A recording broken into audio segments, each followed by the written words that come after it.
ไปมาแวะซื้อน้ำแข็งพี่น้องอยู่โรงงานแล้วก็สิไปซื้อของอยู่หันเจนั่งต่ออีกพี่น้องวัดปะบอกซ้อนนอนนาขับรถมาซื้อของหันเจนั่งพี่น้องสีเอาพวกถ้วยโฟมเนี่ยพี่น้องถ้วยโฟมนะพี่น้องแล้วก็น้ำกินนะพี่น้องเนาะเป็นน้ำที่เขาสิไปแจกเด็กๆนั่นแหละพี่น้อง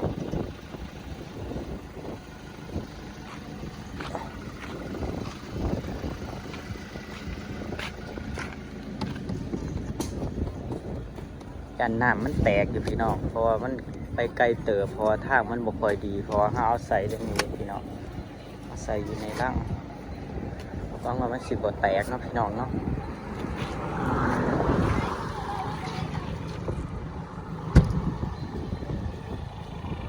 ซื้อจอกน้ำเนาะพี่น้องเนาะหลายอย่างไปมันอยู่ซ่องใดอะมันอยู่หลังผู้ใดอีน้อยผู้แม่นบ่ยังมีต้องออกมาอยู่บ่ต้องโค้งบ่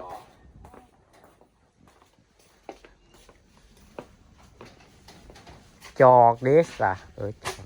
ม่วงเป็นกระพงยาม่วงดิม่วงยาครับสามารถถึงครับไม่ตะเกียบคือว่ามีหลายๆนี่แหละบัวเอาเลยตะเกียบพันใดบัดบ่วงเดสอ่ะบ่วงก็คือประทามเขามันสิบไดีอยู่หมองนี้ได้กินทั้งน้ำได้กินทั้ง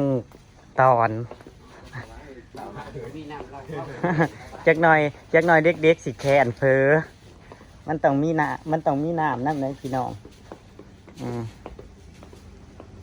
อิ่มน้ำสำราญบ่งยาง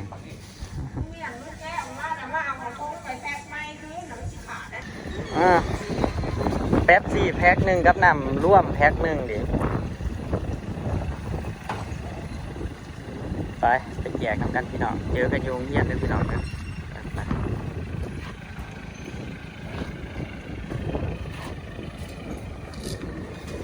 พี่เอามาไหวพี่น้อย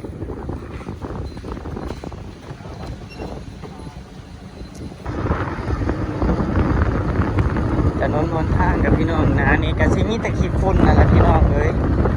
ขี้ฝุ่นแต่ไงกลุ่มใส่กลุ่มกัวแต่มือนี่ล่มแห้งเนี่ยพี่น้องเลยตอนที่เป็นปากซองไม่เศร้านี่กาขี้ฝุ่นเราก็อยากตายถนนไกลนั่นอยู่แล้วนะพี่น้องล่มถนนก็เป็นลมเป็นคลื่นว่าสั่นพี่น้องเลย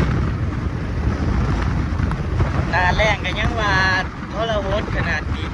คิดเบื้องหน้าฝนนะพี่น้องบ่ได้อยากออกแต่เฮือนบ่ได้อยากไปใส่มันลำบากรอทางลัดยางมาอยู่พี่น้องบ่มายักเทื่อนี่ไปพี่น้องสวัสดีเด้อพี่น้องของป่าทุกคนพี่น้องมื้อนี้เฮาก็ไปเอาบุญนำกันพี่น้องไปเอาบุญนำกันแจกเฟอให้เด็กๆเนาะพี่น้องเนาะเป็นสะพานบุญให้ผู้ใหญ่ใจดีเนาะพี่น้องเนาะไปพี่น้องเจอกันอยู่โรงเรียนเลยพี่น้อง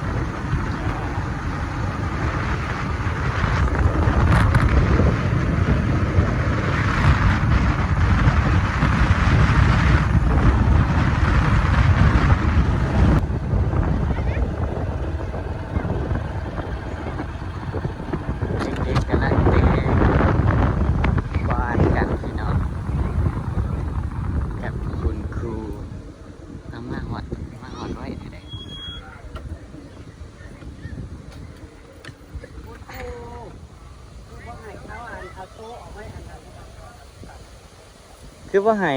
เขาเอาโต๊ะออกมานี่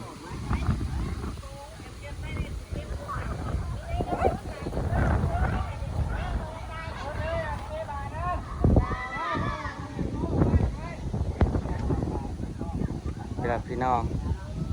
มาหอดแล้วพี่น้องลงโรงเรียนบ้านใหม่โรงเรียนน้องนุ่นนี่แล้วพี่น้องเป็นเรียนอยู่ มีจักหองบุหนึ่งสองสามสี่ห้าหกเจ็ดแปดหองพี่น้อง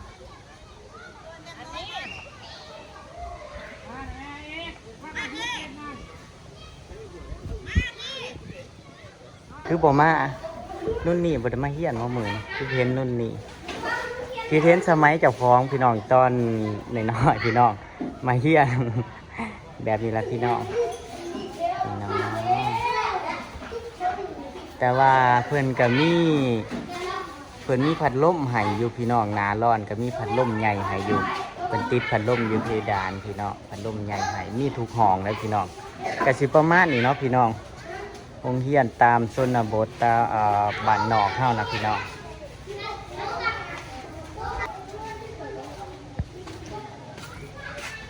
รอแจกพี่น้องรอเด็กๆผักเที่ยงอยู่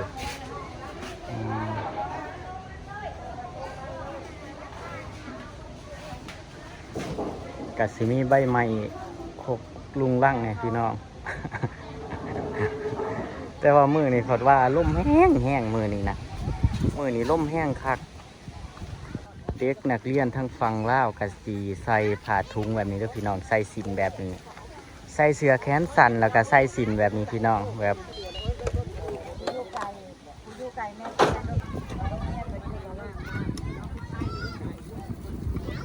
เอากองลงไป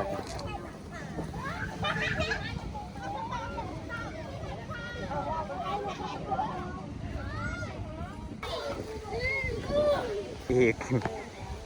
ในเวลาเขาไปเฮียนต่ออีกพี่น้องเพิ่นพักเบรกเด้เพิ่นพักเบรกเลยเขาไปเฮียนต่อไปไม่น้อยไปนั่ง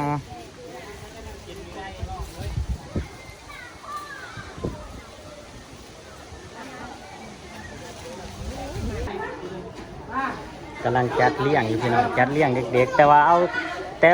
าเข่าห้องเดียวคือสิบเบิร์ดดอกพี่น้องหลายคนเพราะว่านักเรียนมันก็หลายอยู่70ผู้เนาะนักเรียนทั้งเบิร์ดก็คือ70คนพี่น้องโบเบิร์ดดอกพี่น้องเพราะว่าเราก็ต้องนาสีได้2ห้องหั่นแหละพี่น้องเพราะว่าห้องเรียนมันบ่ใหญ่ปานใดเลยพี่น้องมันบ่กว้าง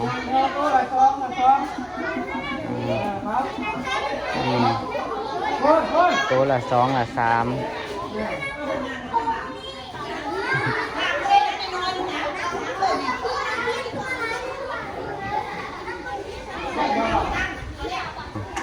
เสียคุณน้องคุณโมทำไงแล้วเสียคุณน้องแต่ห้องบ้าน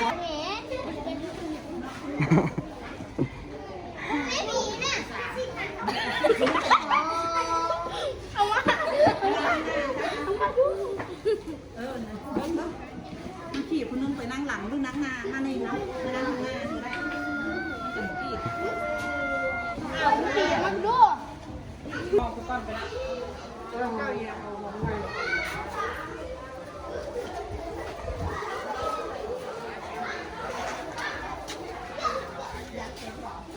างนอกก็ขี้ฝุ่นร้ายกระดอขี้ฝุ่นง่ายกลุ่มอยู่พี่น้อง2ห้องแต่มั้งมันสะอาดดี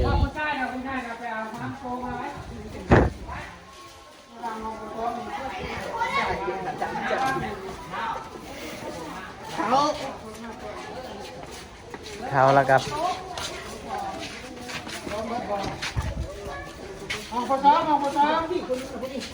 ไปนั่งนักเรียนนั่น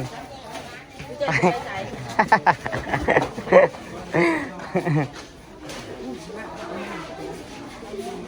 สบายดีก่อน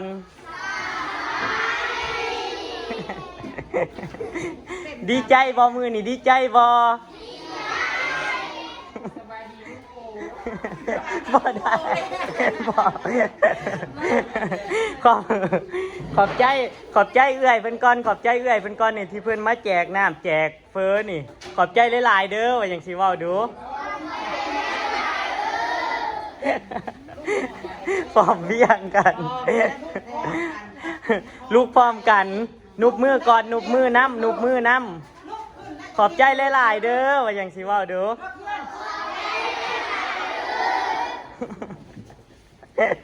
เยี่ยม เยี่ยมมาก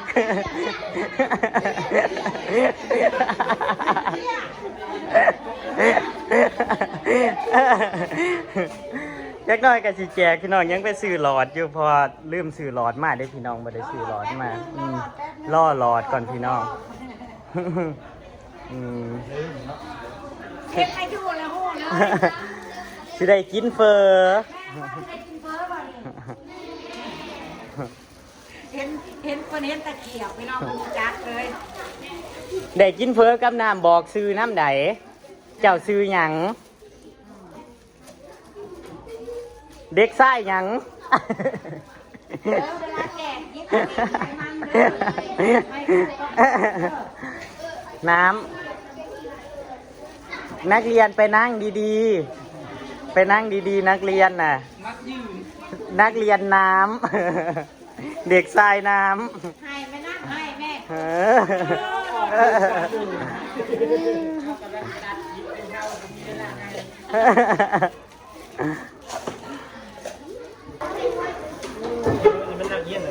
เด็กเด็ก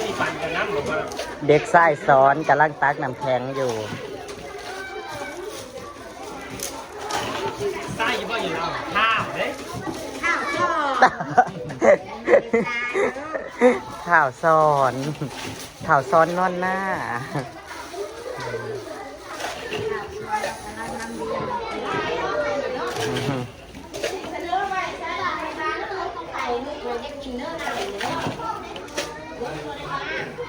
น้องไม่มากสิได้กินดีดอกจะไม่พี่น้อง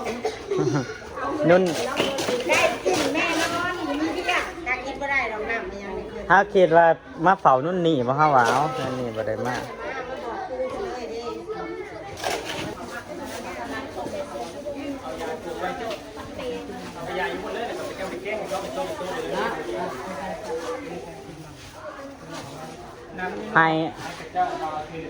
ให้เขาออกมาเอาทั้งนี้ พยายามมาเอาเนาะเพิ่มมาเอาเทเลคู่นะ เริ่มมาจะเพิ่มเริ่ม แต่แถวนี้ก่อนนี่ ก่อนได้จะสุดได้เอาไปเอาจะไปของเราใจ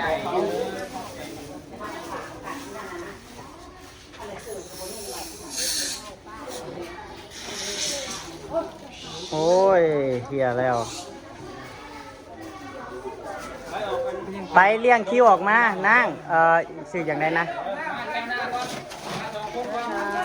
อีลาอีร้อย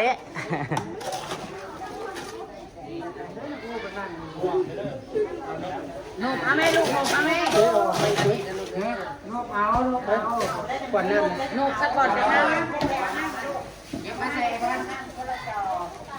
อาร์ตเอาน้ำให้เขาไหม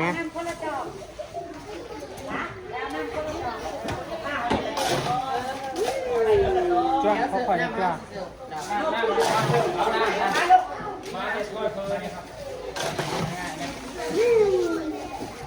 ถ้าเป็นสี่เส้นไปเลยคน นกเอาสักก่อนมีสักก่อนจะเอา จะมีน้ำชื่อแน่มูออกมาก่อนแล้วก็ต้องมูนะ มีน้ำเอานั่นอยู่ดิ มูยังไงใครเห็นน้ำมูอยู่อ่ะ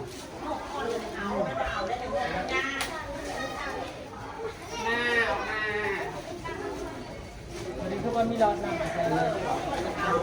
ไม่ใช่น้ำสมน้ำเกลือจะพูด น้ำส้มน้ำเกี๊ยวใส่ค่ะ ก็ได้เอามาแล้วนี่ก็มาแล้วก็ดูของนี้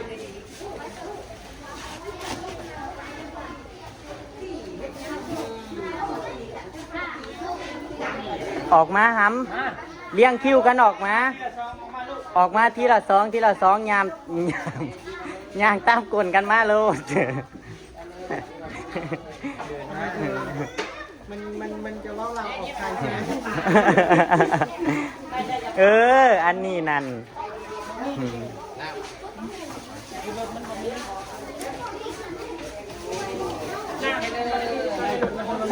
มีอะไรกันเนี่ยใช้คือหิ้วของมันไม่ใช่ดีน้ำสมน้ำยังไงดียูโต้ตู้อยู่ห้องเว้นนี่มาเด็กหญิงตุยเด็กหญิงน้ำ ค่อย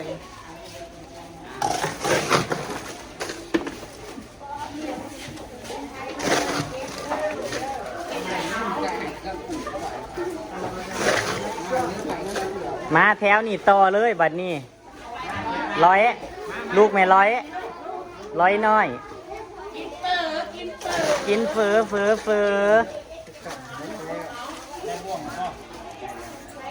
ใส่บวงให้เขาเนี่ยเด้อ ด้วยดิครับ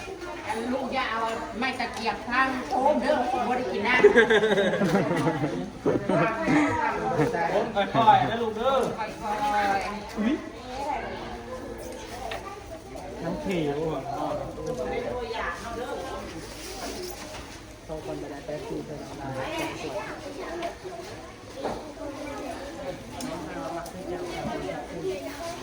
ลืมเนี่ยนะเราไม่กินแล้วน้ำหนักลง เข้ากับใหญ่เนาะ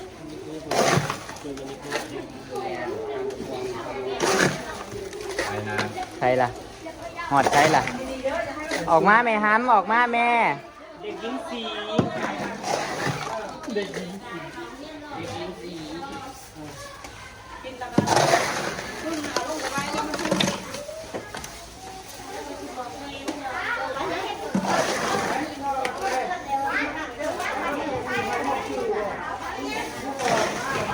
ครับ หนูอาจ เด็กหญิง เด็กหญิงอาจหลบน้องหน่อย เอ้ยหลบน้องแน่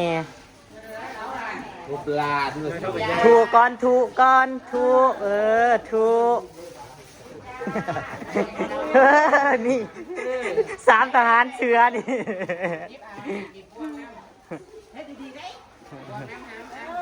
เอาบ่วงน้ำหำโอ้ยไม่ทูเฮียแล้วนั่น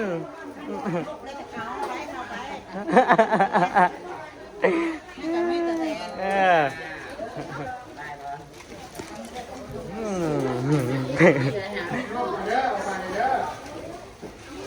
เบิ่งไงเด้อขยายเป็นอย่าง ตอนนี้อาจเจ๊จี เบิ่งเด้อมันขยายเป็นอย่างอันนี้หน่อย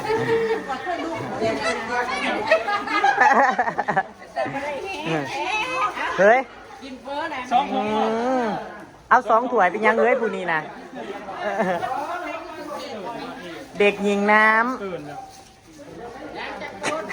นเอาไปพุ่นเชื่อแล้ว ครบแล้ว ยังอีกที หำออกมาไหมหำน้อย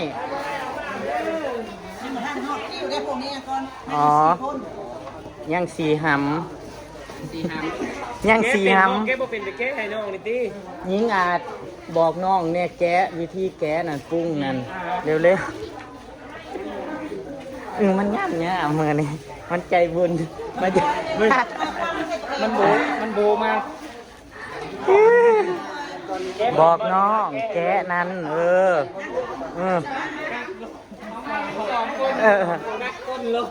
กัดกดบอก ตัดก้นโลดแล้วพี่ พี่น้อง ไปกัดก้นเอื่อยเด้ กัดก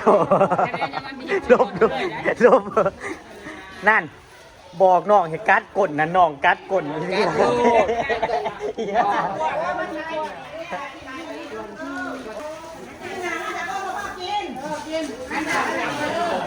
หันหน้ามาก่อนอย่าเผา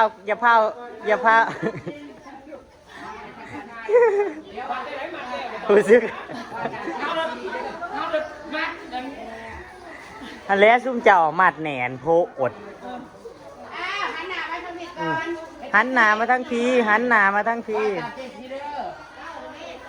ร้านขอขอบใจแม่แพรวพราวแสงทองที่มาเรียนเฟอร้านในมือนี้ขอให้แม่แพรวพราวขอให้แม่แพรวพราว เสียงดัง จงสุขภาพแข็งแรงมีงานเข้ามาหลายๆเด้อ ๆ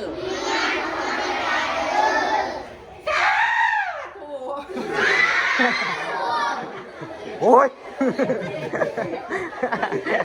เด็กที่ว่าเท่าไหร่ กินได้บ้าน แกได้ยุนั่นน่ะแกได้ยุแกได้ยุยังอีกห้องหนึงพี่น้องเขาสิไปห้องทางขุนต่อปรุ้งละเทลง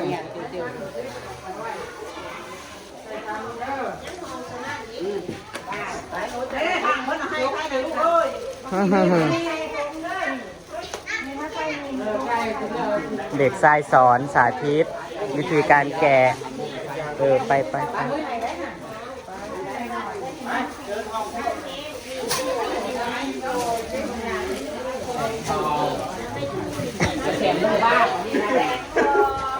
แม่มีไม่ใหญ่บ้านมีพ่อใหญ่บ้านอันนี้ก็ได้พุบไปแล้วนี่เนาะพุบแต่ว่าอะไรตามบ่อันนี้นะแสบดูหำแสบยุแสบร้ายบอ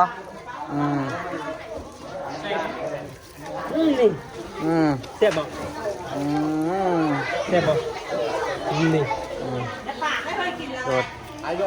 ดูดน้ำดูดน้ำสดน้ำเข้าไปสดน้ำเข้าไป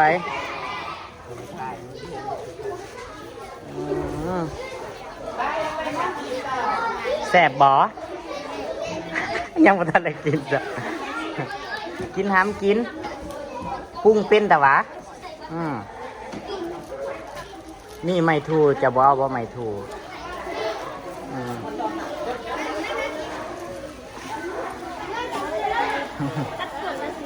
กัดก้นโลดหำถ้าแก้ย่างบ่ได้กัดก้นโลดแล้วก็เท่ลงระวังมันเกียกเซมู มัดแหนนโพดมัดแหนนจนเด็กๆแก้บ่ได้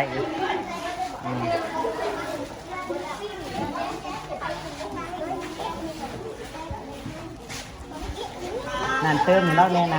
ำบอลช้อนมีเติมน้ำให้เราแน่โอ้คือสอน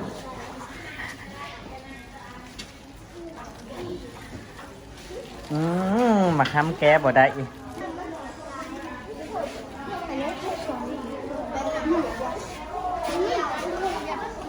แซ่บยุดูดน้ำนั่นเติมได้น้ำนั่น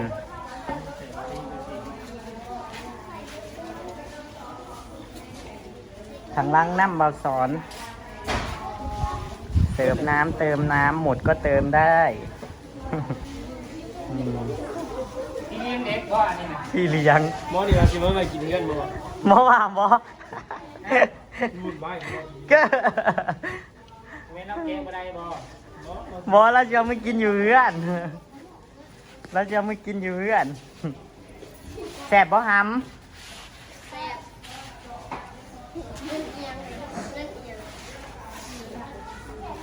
แสบบ่ร้อยเรากำลังกินอยู่ เราอยู่ซ้ำหลักหรอที่ตอบหรือว่าโต้ไม่ต้องกัดเส้นเผืออยู่เลยไอ้ขอยกินก่อนกับบ่ได้แล้วสิว่ากินแล้วพักกันเก็บใส่ลังก็ได้เด้อขยะพักกันเก็บขยะใส่ลังเอาไปจูดบ่ถิ่มลงฟองเอี่ยมเด้ออย่างนี้บ่โดยอิ่มน้ำสำราญพี่น้องอิ่มน้ำสำราญกันทุกคนเนาะทั้งน้ำทั้งเปลือพี่น้องไปอำลาพระจ่ากับพี่น้องและก็ขอบบุญขอบคุณเด้อเอื่อยไงใจดีเนาะขอให้เอื่อยพบเจอแต่สิ่งดีๆเนาะธุรกิจการงานที่ทำอยู่กับขอให้ปังเนาะรวยเท่าใดก็ให้รวยกว่าเก่าเนาะ ไปแล้วพี่น้องสวัสดีครับผม